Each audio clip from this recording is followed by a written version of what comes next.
This is the dust boot. This is going to install first.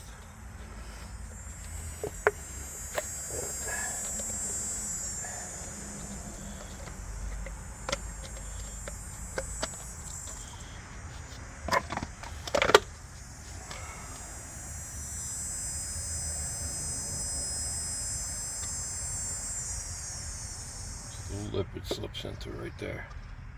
Okay, and this is the strut mount. So we're going to install the lower portion of the strut mount on, and then we're going to push this whole mess back up.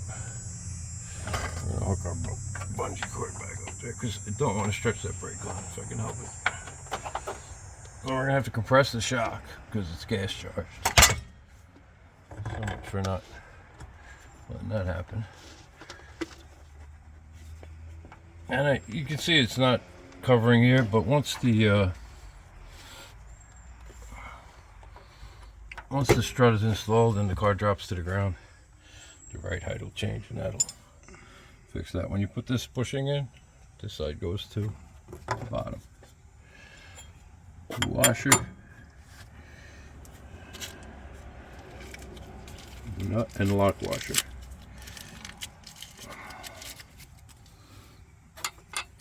Lock washer, piece of plastic.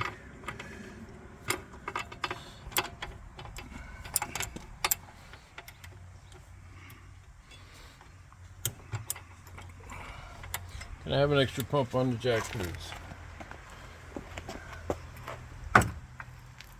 Perfect.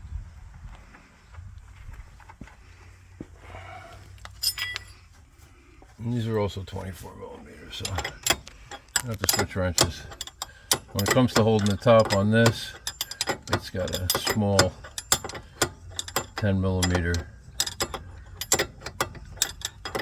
stub that'll stick up. So once it starts spinning,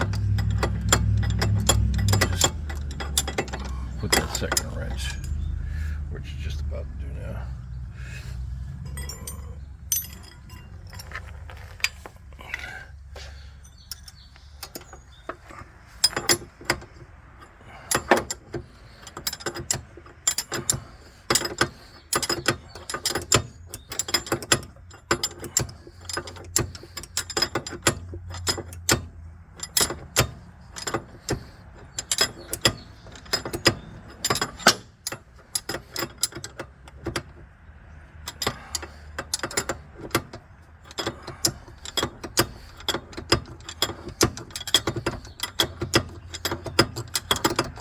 It takes quite a few turns to get it down because you're only turning it a quarter of a turn at a time.